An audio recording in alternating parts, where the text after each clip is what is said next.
Hello friends, so yesterday we have started the capacitance. So again I'm going to tell you some interesting facts. Capacitance that I have told you, that is capacitance is capacity to hold charge. ठीक है, अब इसको आपको जो है और आगे ले जाना है दोस्तों। और अभी तक हमने सिर्फ कैपेसिटर कैसे बना और किस तरह से किसी भी कंडक्टर में किस तरह से मैक्सिमम चार्ज होल्ड किया जा सकता है वो हमने सीखा। और उसके फैक्टर्स जो है वो हमने सीखा कि अगर हम एक चार्ज्ड बॉडी के सामने एक अनचार्ज्ड कंडक्टर रखते हैं तो उसकी वजह से उसके ऊपर और चार्ज आ जाने की क्षमता या कैपेबिलिटी बढ़ जाती है। तो अगर आपको ये चीज थोड़ी सी नहीं समझ आई है तो आप इस चीज को मैं एक छोटे से एग्जांपल से सिखाऊंगा। जैसे दोस्तों हमारे पास एक कंटेनर है, ठीक है, ये कंटेनर है और इस कंटेनर पे लिखा हुआ है कितना 250 लीटर्स। ठीक है, ये 250 लीटर की कैपेसिटी वाला कंटेनर है।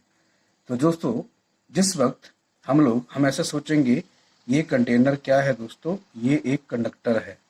क्योंकि देखो कंसेप्ट आपको क्लियर होगा तो आगे बढ़ने का मतलब है। ठीक है ना, सिर्फ रट्टा मार लिया या जस्ट थोप लिया अपने ऊपर तो वो गलत है। तो इसी चीज को अपन रिजेम्बलेंस दे रहे हैं कंडक्टर से। अब ये 250 लीटर का जो है वो कंटेनर है, तो इसकी अपन क्या बोलेंगे कि यार हमने एक बड़ी बाल्टी ली घर पे है ना, उसकी कैपेसिटी ना 20 लीटर है, ऐसे बोलते हैं मान लो। तो कैपेसिटी बात समझ गए कि वो 20 लीटर पानी होल्ड कर सकती है। तो यहाँ भी इस कंडक्टर की जो कैपेसिटी है वो कितनी है 250 लीटर। और यहाँ पे जो हम पानी है दोस्तों, ये पानी को क्या समझेंगे, पानी को समझेंगे चार्ज। ठीक है, तो जिस वक्त ये कैपेसिटर जो ये बर्तन जो है वो खाली है उस समय पे इस पे कितना पानी आ सकता है। जिस वक्त ये कंडक्टर खाली है उस पे इतना कितना चार्ज दिया जा सकता है। ठीक है ना, तो जब ये खाली है मतलब इसके पास और लेने की क्षमता जितनी है वो बची हुई है। तो हम ये बोल सकते हैं कि जिस वक्त चार्ज नहीं है या जिस वक्त पानी नहीं है तो हमें उतना ही पानी और डालना जो है वो बनता है, ऊपर से डाल सकते हैं। तो मीन्स क्या हो गया कि जैसे जैसे मान लो हम लोगों ने इसको क्या कर दिया, इसको भर दिया यहां तक, और ये पानी का लेवल हो गया कितना दोस्तों 200 लीटर्स। ठीक है ना, तो अब उसी तरह से मान लो ये कनेक्टर होता तो हमने इसको चार्ज दिया था दोस्तों, और चार्ज देने पर मान लो ये हो गया कितना 1000 माइक्रो कूलम ऐसे करके। ठीक है, अब बात को समझिएगा कि यहाँ पे ये 200 लीटर पानी जो आ गया है, तो अब आप इससे पहले पूछ रहे थे तेरी कैपेसिटी क्या है, वो बोल रहा था कि 250 लीटर है, 250 लीटर है। तो हाँ, अब क्या हो गया कि अब आप इससे पूछिएगा जब 200 लीटर पानी इसमें आपने डाल दिया, अब इससे पूछोगे तो कैपेसिटी कितनी है। कई बच्चे सोचेंगे कि यार इसमें कैपेसिटी तो क्यों चेंज करेंगी, वो तो 250 लीटर है। नहीं, अब देखो इस वक्त पूछो इससे, जब इस वक्त आप इससे पूछोगे तो आप देख सकते हैं कि इसमें 200 लीटर पानी आ चुका है। तो और लेने की कितनी टेंडेंसी बची, ऑब्वियसली 50 लीटर। आया समझ में। तो जब इस पे ऊपर चार्ज आ जाएगा उस वक्त आप इससे पूछोगे कि अब तू कितना ले सकते हो, तो जो बचा होगा वो आप ये होगा। ठीक है ना, तो इस तरह से वही है कि 1000 माइक्रो कूलम चार्ज इसमें यहाँ तक आ गया था मान लो इस सरफेस के ऊपर, तो जो बचेगा उतना ही चार्ज इसमें ऊपर आएगा और जितने पे आ चुका है उस पे नहीं आ पाएगा। तो यही है चीज दोस्तों कि अब अपन इसको जो है एक मैथमेटिकल शक्ल में ले जाने की कोशिश करेंगे and try to understand. For example हमारे पास एक कंडक्टर है, ठीक है, ये एक प्लेट ले लिया अपन ने। इस वक्त इससे पूछो कि तेरे पास क्या है, ये बोलेगा मेरे पास तो कुछ भी नहीं है। ठीक है, तो इस वक्त इसका पोटेंशियल क्या हो जाएगा दोस्तों, जीरो। क्या हो जाएगा, जीरो। क्यों जीरो लिया माना, क्योंकि इस पे चार्ज है ही नहीं। तो ना इधर ये किसी को ना तो ये अट्रैक्ट कर सकता है, ना ये रिपेल कर सकता है, ना ही अगर इसी को किसी से कनेक्ट किया जाएगा तो इसका चार्ज भी उस वस्तु में जाने लायक होगा ही नहीं, कुछ है ही नहीं ना, जाएगा क्या। ठीक है, नाउ अब ये चीज हो गई अपने पास। ठीक है, अब जो है हमें क्या करना है दोस्तों, ये इस एग्जांपल को अपन साथ में लेके चलेंगे, अभी इसका बहुत फायदा होगा, आगे देखिएगा। तो पोटेंशियल जीरो क्यों हुआ, क्योंकि चार्ज जीरो था। अब हमने कोई मदद ली दोस्तों, जैसे इसके लिए हम बैटरी यूज करते हैं दोस्तों खासकर, ठीक है। तो बैटरी क्या कर रही है, बैटरी इसमें चार्ज को पुश कर रही है, ऐसे सोच रहे हैं, मतलब बैटरी क्या कर सकती है, चार्ज दे सकती है। तो जैसे जैसे इसके ऊपर चार्ज का एक्यूमुलेशन जारी रहेगा, तो जितने जितने सरफेस को चार्ज ऑक्युपाई करता चलेगा, तो उससे वो वाला एरिया भी खत्म होता चलेगा, ठीक है ना। तो अपन क्या बोलेंगे कि as the charge rises up, ठीक है, चार्ज बढ़ने का मतलब आपको पता है क्या बढ़ेगा, वी राइजेस, ठीक है। कि जैसे जैसे इसके ऊपर चार्ज बढ़ेगा दोस्तों, तो चार्ज बढ़ना मतलब इसकी स्ट्रेंथ बढ़ेगी, किस मामले में, इलेक्ट्रोस्टैटिक स्ट्रेंथ, मतलब कि इसके ऊपर चार्ज की वैल्यू जो है वो बढ़ती जा रही है, ठीक है ना। तो यही कहानी आपको याद रखनी है कि on giving the charge the potential enhances, ठीक है, पोटेंशियल एनहांसेस। और ऐसा बोल सकते हैं कि अब जब बैटरी, जैसे मान लो ये क्या है, बैटरी थी वी पोटेंशियल की, मतलब 12 वोल्ट की थी, तो बैटरी क्या करेगी, बैटरी तब तक इसको चार्ज देती रहेगी दोस्तों, जब तक कि इसका पोटेंशियल भी कितना नहीं हो जाता है, 12 वोल्ट, है ना। ये तो आपको मालूम है, हाइड्रोस्टैटिक का सिद्धांत है कि वाटर जो है वो हाई लेवल से लो लेवल तक चलता है, ठीक है ना। तो यही कहानी यहाँ पे है कि अपन ने बैटरी लगाई और बैटरी जो है इसको चार्ज देती रही, और इसके ऊपर चार्ज एक्यूमुलेट होता रहा, और बैटरी में जो सामर्थ्य था, बैटरी में जो मतलब बोल सकते हैं कि ताकत थी, जो उसमें उसको चार्ज करने की स्ट्रेंथ थी, वो उसने पूरी कर ली। जैसे ही इस प्लेट के ऊपर का पोटेंशियल 12 वोल्ट हो जाएगा, उसी समय दोस्तों ये बैटरी उसमें और चार्ज पुश नहीं कर पाएगी, ठीक है ना। तो इसका मतलब इस वक्त जो भी चार्ज की वैल्यू होगी, उसकी वजह से चार्ज का पोटेंशियल किस लेवल पे पहुंच जाएगा, मैक्सिमम पोटेंशियल पे, ठीक है। तो इसीलिए हमने क्या बोला, हमने एक रिलेशन डेवलप कर लिया कि जितना क्यू देते चलेंगे उससे क्या राइज करेगा, पोटेंशियल राइज करेगा, ठीक है दोस्तों। तो यही है वो टूल फार्मूला जो आगे हमें कैपेसिटेंस को समझने में मदद करेगा, ठीक है। कैसे करेगा, जैसे ही आप लिखते हो Q proportional to electric potential, then when you are breaking up the proportionality sign, we are getting a constant, let me call this as C, and it would be Q is equal to CB, ठीक है। अब ये C जो है यहाँ पे क्या बताने जा रहा है, ये बताने जा रहा है चार्ज अपॉन पोटेंशियल, क्या बताने जा रहा है, चार्ज अपॉन पोटेंशियल। तो आपको अब क्या सोचना है इसमें कि ये जो सी है तो कांस्टेंट ऑफ प्रोपोर्शनैलिटी, लेकिन ये अपना मीनिंग देगा यहाँ पे क्या नाम, कैपेसिटेंस। तो कैपेसिटेंस का इंपीरिकल या मैथमेटिकल फार्मूला आपके पास आ चुका है, और वो फार्मूला है that is it is charge upon potential, it is charge upon potential. अब आप बोलेंगे सर ये कुछ पल्ले नहीं पड़ रहा, ये क्या मतलब हो गया इसका, ठीक है। तो मैं आपको समझाऊंगा, ध्यान से सुनिएगा।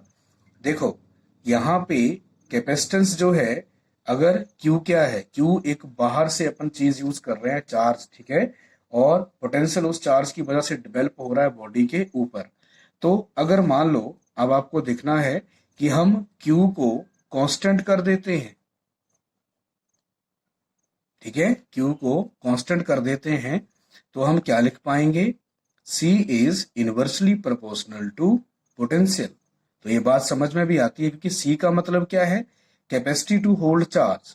सो मोर पोटेंशियल किस चीज का संकेत है, किस चीज का जो है वो ये माइलस्टोन है, ये माइलस्टोन है उस बात का कि ज्यादा पोटेंशियल मतलब तभी हुआ होगा जब उसके ऊपर ज्यादा चार्ज आया होगा। तो ज्यादा चार्ज मतलब कि अब और चार्ज लेने की क्षमता कम हुई होगी। तो मोर पोटेंशियल मतलब लेस कैपेसिटी टू होल्ड या टेक मोर चार्ज। इसीलिए what is capacitance, capacitance is the ability to hold charge. तो ज्यादा पोटेंशियल जो है वो कैपेसिटेंस को क्या करेगा, रिड्यूस करेगा, बात को समझें। और लेस पोटेंशियल जो है वो कैपेसिटेंस को क्या करेगा, इंक्रीज करेगा, ठीक है। इस बात को मैं तुम्हें समझाना चाहूंगा ऐसे। देखो हमने क्या किया, ये जो कंटेनर से हम लेके चले थे, है ना, ये है, मान लो कि ये पूरा बाल्टी जो है या कंटेनर जो है, जो कि हमने 250 लीटर का लिया था, इसको पूरी तरह से पानी से भर दिया था दोस्तों।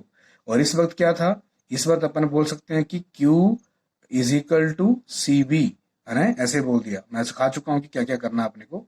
तो C इज इक्वल टू कितना हो जाएगा, Q अपॉन V।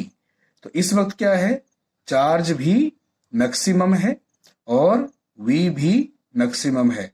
तो ये दोनों लोग क्या हो जाएंगे, इस वक्त कांस्टेंट है, ठीक है ना। तो उस वक्त आप उसकी कैपेसिटेंस को क्या बोल सकते हैं, कांस्टेंट। मतलब अब इसमें कोई भी चेंज नहीं किया जा सकता है, इसमें कोई भी चेंज किया नहीं जा सकता है। लेकिन दोस्तों मैंने आपको सिखाया कि चेंज तभी आएगा जब हम पोटेंशियल को घटाएंगे। अब आपने बोला कि चेंज तो नहीं आया। अब क्या किया दोस्तों हमने कि ये तो सीख लिया कि पोटेंशियल घटेगा तभी कैपेसिटेंस बढ़ पाएगी।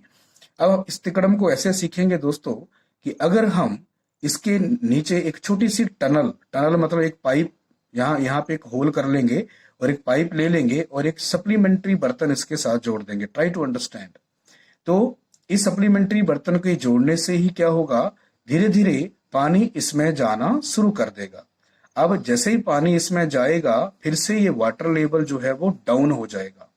तो एक्चुअली में इसके जोड़ने से आपने क्या किया, इसके जो चार्ज को क्या किया, भले की चार्ज कांस्टेंट था, मैंने बोला ना भी चार्ज कांस्टेंट जितना पानी है वो है, लेकिन अब वो चार्ज जो है वो इस कंटेनर में चला गया और उसी तरह से ये जो पानी है वो इसमें चला गया दोस्तों।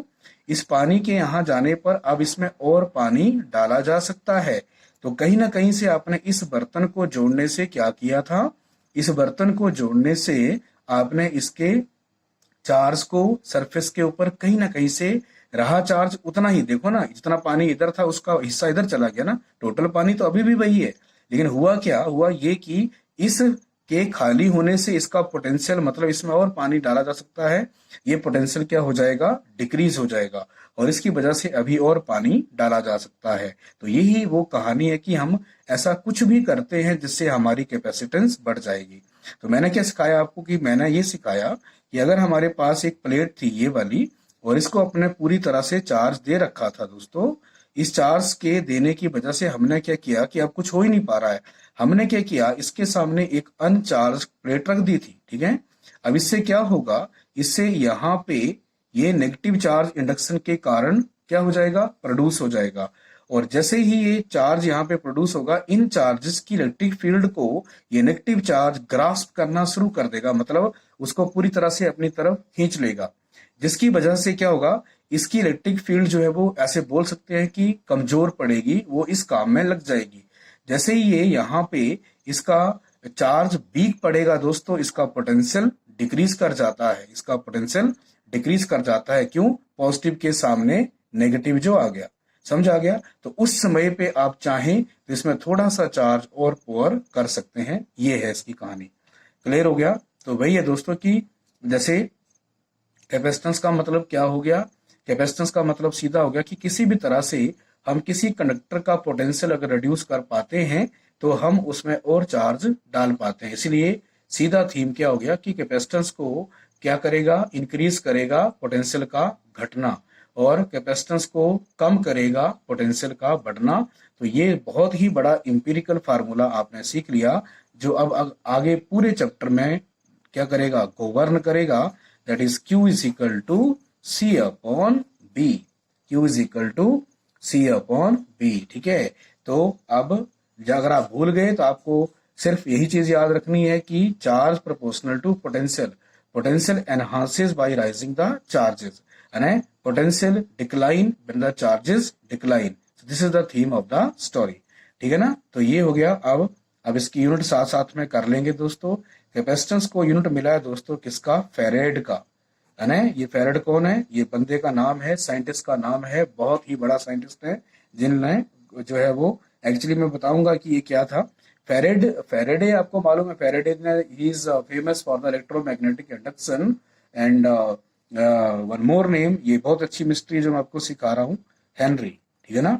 ये दो लोग हैं जो मतलब बड़े साइंटिस्टों में से, वो दुनिया के बेहतरीन साइंटिस्टों में से एक है। तो फेरेडे ने इसके ऊपर काम नहीं किया है, कैपेसिटेंस के ऊपर, और हेनरी ने इसके ऊपर काम किया था।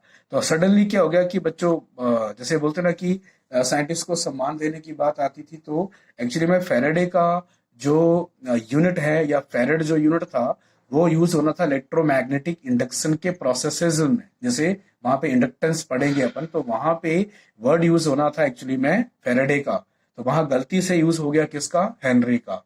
ठीक है ना, इसलिए फिर अब वो दूसरा साइंटिस्ट रह गया, इसलिए एक्सचेंज हुआ ये कि कैपेसिटेंस के लिए जो काम था वो हेनरी को मिलना था अवार्ड, मतलब आज कैपेसिटेंस की यूनिट हेनरी होती और जो इंडक्टेंस की यूनिट है वो फेरेडे होती। तो इसीलिए आपको बता दिया, मैं नॉलेज की बात थी। तो Faraday he is famous for electromagnetic induction and Henry is famous for the electrostatic processes. तो ये तो जस्ट आपको नॉलेज के लिए बता दिया मैंने। तो कैपेसिटेंस का जो यूनिट है वो क्या लिया गया दोस्तों, फेरेड। तो 1 फेरेड कैपेसिटेंस क्या होती है, यहीं से पता चल जाएगा कि जब हम एक कूलम का चार्ज किसी कंडक्टर को देंगे और उसके देने की वजह से उसका पोटेंशियल राइज कर जाता है दोस्तों 1 वोल्ट, तो वो कहलाती है कैपेसिटेंस 1 फेरेड। समझ आया कि when what is called as 1 farad capacitance when 1 coulomb charge is given to a conductor। अब कंडक्टर की जगह अगर आप कैपेसिटर वर्ड भी यूज करते हो तो ये सही है।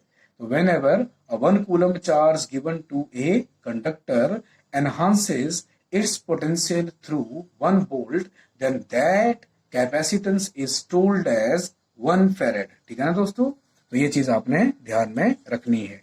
चलो अब देखो, इसके जो छोटी यूनिट है वो आपने याद रख लेनी है, ये मैं लिख रहा हूं यहाँ पे, आपने बड़े अच्छे से इसको नोट करना है। इसमें जो फेमस यूनिट है दोस्तों वो है माइक्रो फेरेड, फिर पीको फेरेड, नैनो फेरेड। ठीक है, तो आपको पता तो है ही, 10⁻⁻6, 10⁻⁻12, 10⁻⁻9 ये है।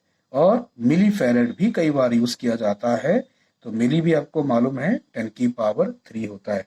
तो ये क्या है, ये कैपेसिटेंस की जेनाइन यूनिट्स हैं जो आपको याद रखनी है, क्योंकि आपको आगे जाके बताया जाएगा लॉजिकली कि 1 फेरेड वाला कैपेसिटेंस जो है वो बनता नहीं है, कैपेसिटर बनाया नहीं जाता है, असंभव है। तो वो क्यों असंभव है वो हम पढ़ेंगे कि जब 1 कूलम चार्ज स्टैटिक रूप से किसी वस्तु को नहीं दिया जा सकता है, it take around 300 years to develop a 1 coulomb charge over a conductor statistically.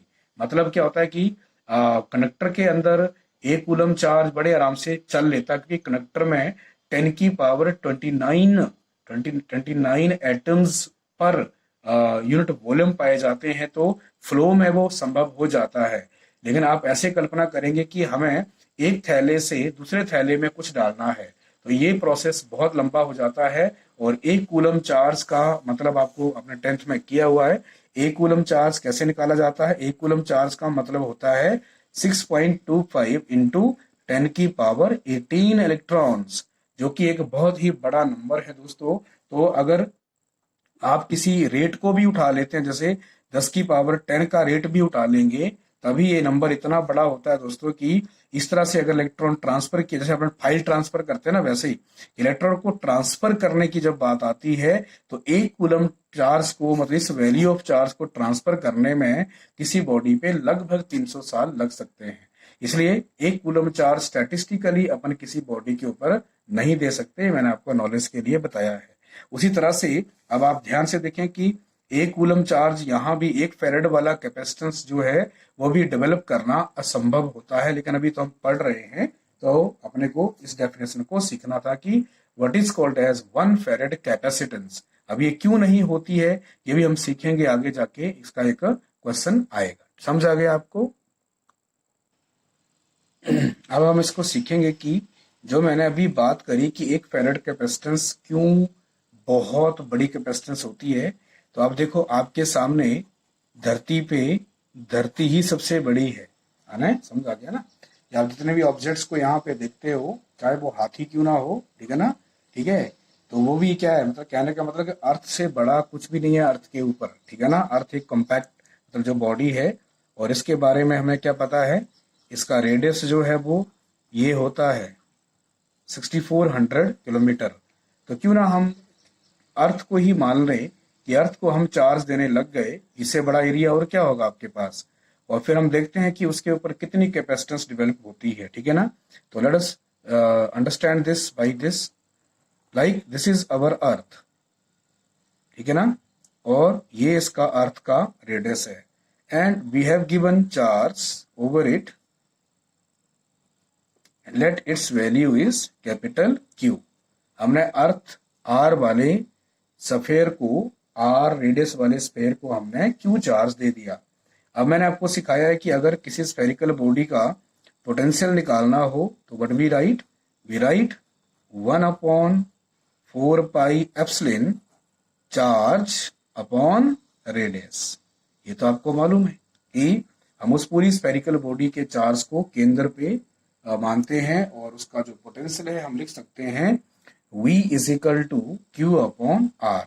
Right दोस्तों, अब देखो, अब हमें कैपेसिटेंस के फार्मूले में जाना है, तो कैपेसिटेंस का फार्मूला होता है Q अपॉन B। तो we wrote it as Q, and further we are writing potential as 1/4 pi epsilon और Q upon R. Now see the mathematics. This Q is going to cancel out, and our C is coming out to be 4 pi epsilon naught and simply R. So this is the capacitance of Earth. Yeah, this should be the capacitance of Earth. Now try to understand C. Now this is R. R you can fill 6400 into 10 की power 3, ठीक है ना। ये क्या हो गया metres में। और दोस्तों ये आपको पता है कि 1/4 पाई एप्सिलॉन 1 अपॉन होता है, तो 1/4 पाई एप्सिलॉन की वैल्यू कितनी हो गई दोस्तों 9 इंटू 10 की पावर 9। लेकिन जब 1 अपॉन करेंगे तो वो क्या हो जाएगी, उल्टी हो जाएगी। तो ये वही हुआ कि इसमें 1/4 पाई एप्सिलॉन नहीं है, बल्कि इसमें उल्टी वैल्यू यूज हो रही है। तो हम इसको क्या यूज करेंगे 9 इंटू 10 की पावर 9। सिंपल मैथमेटिक्स है। तो दोस्तों जैसे ही इसको आप सॉल्व करते चलते हैं, तो आप इसको करिएगा पूरे डाटा को, आप हैरान हो जाएंगे कि इसका जो आंसर आएगा वो आएगा 711 माइक्रोफेरेड। कितना आएगा 711, क्योंकि यहाँ खतरनाक 711 नहीं है, यहाँ खतरनाक है ये माइक्रो, मतलब इसकी वैल्यू तो यार ये आई ना, हिल गए अपन। कितनी बड़ी अर्थ में भी कैपेसिटेंस इतना छोटा सा है। So this is beautiful thing कि इसमें 1 फेरेड कैपेसिटेंस अभी भी इससे कोसों दूर है दोस्तों, ठीक है ना। इसीलिए हम बोलते हैं कि 1 फेरेड कैपेसिटेंस बना पाना बहुत ही मुश्किल होता है। So being a earth as a capacitor, we cannot even couldn't create the charge of 1 farad. So the capacitance of the earth might be 711 into 10 की पावर -6 farad.